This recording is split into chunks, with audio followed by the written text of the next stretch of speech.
Honorable Swart. Thank you, Chairperson, and thank you, Mr. Montana, for your lengthy document and also for your courage. You heard from Dr. Fundisi Lungeni, who said that you will be protected. I fully agree with that. And it's interesting how many of the MPs here, the Chairperson, other MPs have been threatened because of the work that we've been doing. And it seems similarly that you've been threatened for standing for what you believe is right. But I just want to endorse the fact that, as you indicated, you prayed before you came here. And as we know, and I said this last week to Mr. Koko, urging him to speak the truth will set you free. And we also know, as I said on national TV, when people were threatening us as MPs, threatening our witnesses, that we know, as I-54 says, no weapon that is formed against us shall prosper.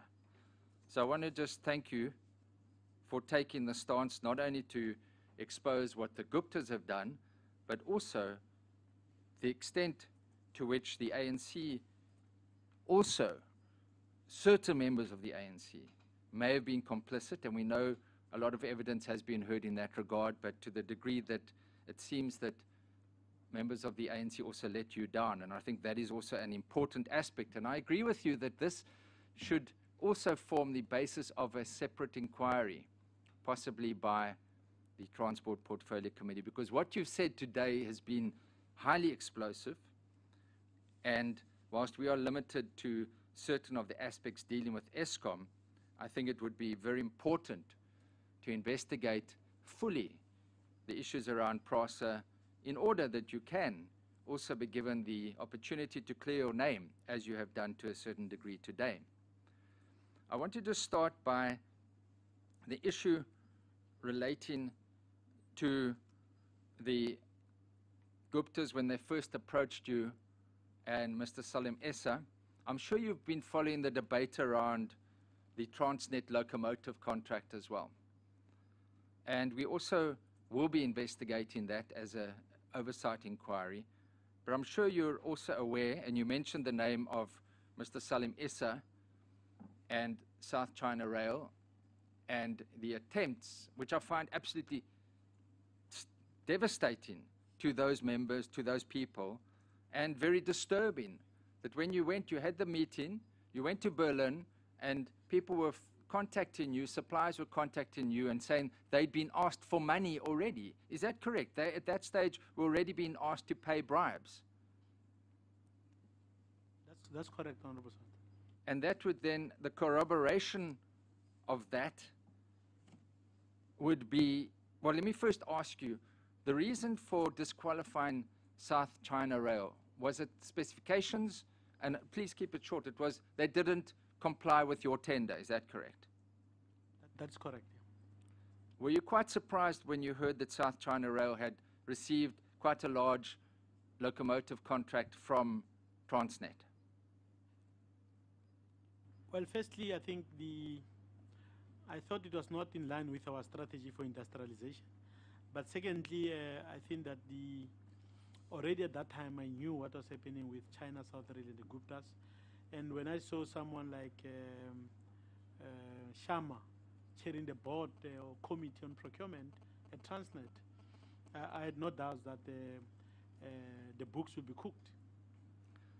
And I'm sure that you're also aware of the leaked emails and the good work that has been done by investigative journalists relating to the Transnet contract on with South China Rail and Tequestra, where it is alleged that massive amount of 5.3 billion rand kickback, 10 million rand per 50 million rand locomotive that Transnet is buying via South China Rail. Are you aware of that? And so it does Correct, yeah. corroborate, sorry, would you like to add to that? I'm just confirming that I'm aware. And that was Tequestra, the sole director of Tequestra was Salim Essa, that features prominently with the Guptas, with this inquiry, and I'm sure with our Transnet inquiry. And that's the person that you also referred to in your evidence. Is that correct? What is staggering to me, if one looks at this Transnet contract, South China Rail and Tequestra, is a clause which sets out large details of what would be done, but at the last moment it says here, one paragraph, it is noted and agreed between the parties that all the services are provided as a pre-project service and will conclude on the signing of this contract. And that is a straightforward bribery, in my view, of 10 million rand per 50 million rand locomotive contract, which we will be dealing with. But it corroborates your version. And I think that is key, because at the end of the day, we have to balance on a balance of probabilities what your version against what other people will say, what Mr. Ben Martins will be saying tomorrow. And so I just want to commend you for the stance that you and others took at Prasa, for standing for honesty and integrity. And had decision makers at that stage taken a stronger stance, and not, as you say, then it might have been, now it's fashionable, but then people were warning you, don't go against them. They're very powerful. And you experienced that yourself. You had to buy a firearm to protect yourself. It's thuggery to me. Had those cautions and that letter you sent already in September 2012, had it been listened to, we wouldn't sit in the situation we're sitting with today. Would you agree with that? I fully share that view. The situation we're sitting now relating to the Guptas and the whole thing about Eskom, when you see a modus operandi here, where you see if a person stands up against them, they are removed from the board. Would you agree with that? It's the same modus operandi across entities, indeed. Absolutely. And whilst I think your document sets out incredible good work that SOCs have done, that is a major problem when you see a certain family able to, with the cooperation of other high-ranking persons right up to the president and his son, operating to remove people that stand in their way. Would you agree with that? Well, of course, I agree with that sentiment, Honorable Swart. Of course, I don't know specifically what considerations the president will take when he appoints, but I think we've seen that, and I think I agree fully with you that the conduct of the Guptas was unlawful. I think I've seen it, and even with the Transnet contract, I think you see similarities. In fact, I was in 2011, during the state visit to China in 2011, there was a number of agreements signed between China South Rail and the Guptas. There was one signed by Lazarus Zim, I think with China South North Rail rather. And you could see that the strategy has been set that the rolling stock investment on Transnet as well as on Prasa's side, how it's going to be shared amongst. So we need to go back and start to undo some of that work. And I've seen it with my own eyes. Yes, I think it's something that if we've acted on time, we wouldn't have seen the road that is set in, and even reversing some of the major gains that we've made as a country.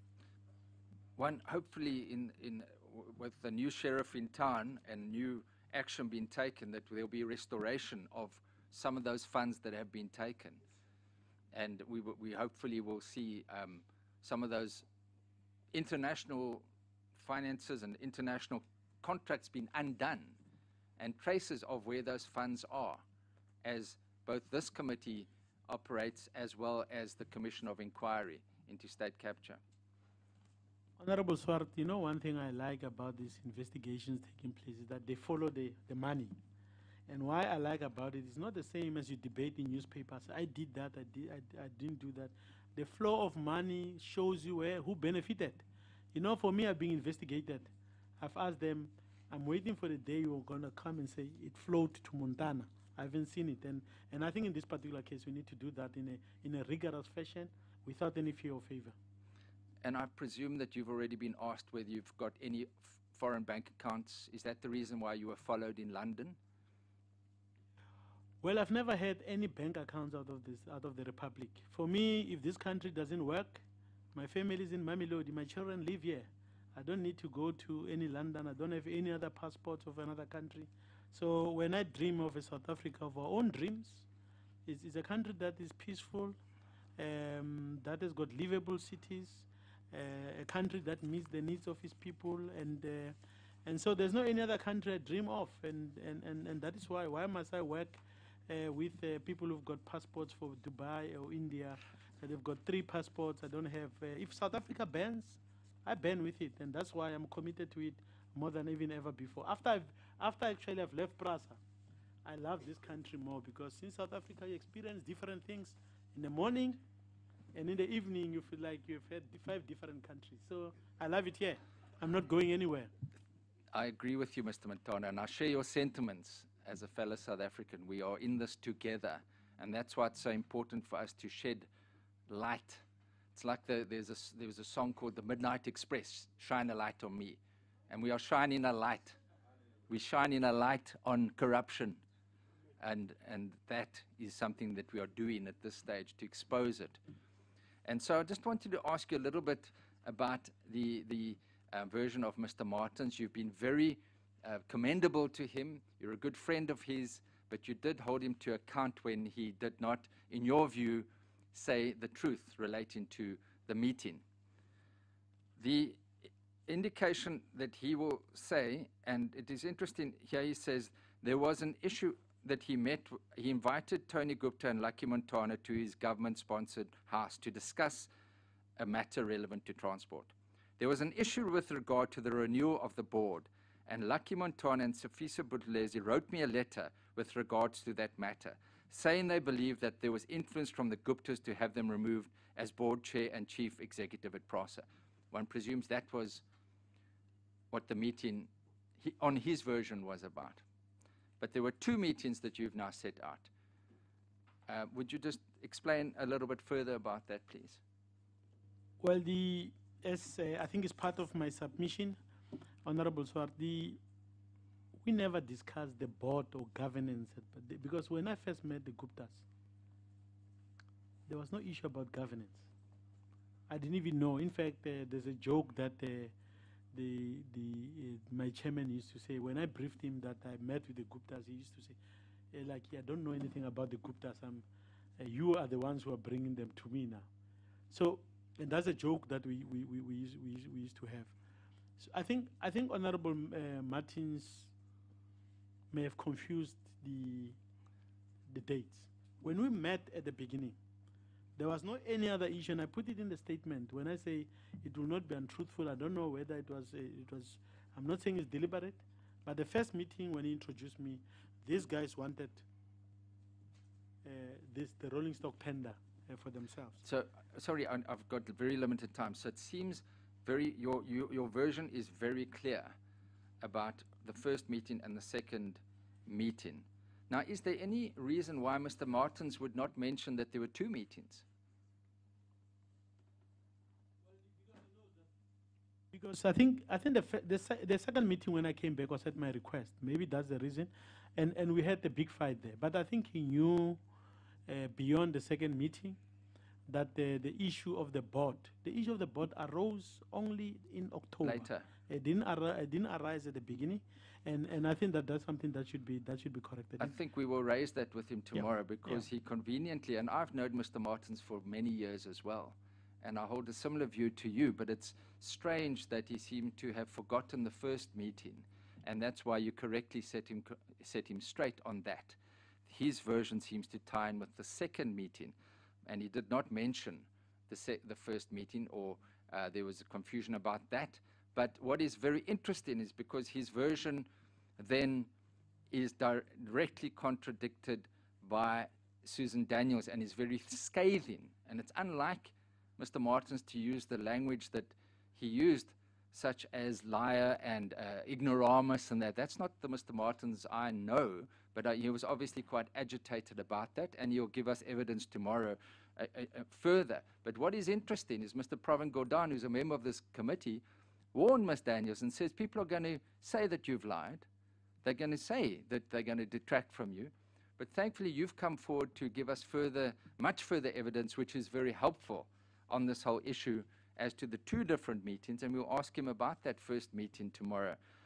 What is also interesting, that other members have also come and said meetings with Mr. Salim Essa did not take place, such as Mr. Koko, who happened also to have a meeting at Melrose Arch, let's get that right, Melrose Arch, and not Melrose Cheese, but, and also indicated that, that Mr. Salim Essa was not there, but he happens to have his officers there as well. So there's a lot of evidence that we need to put together, but I just want to lastly just thank you for the second part of your evidence, which is very important for us to bear in mind that whilst we're focusing on the Guptas, there's one large aspect as well of politicians that also have benefited.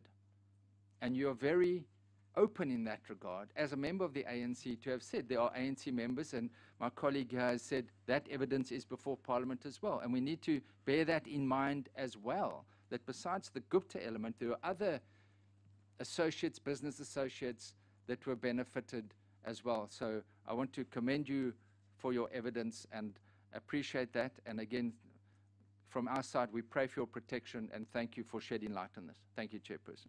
Thank you, sir. Thank you.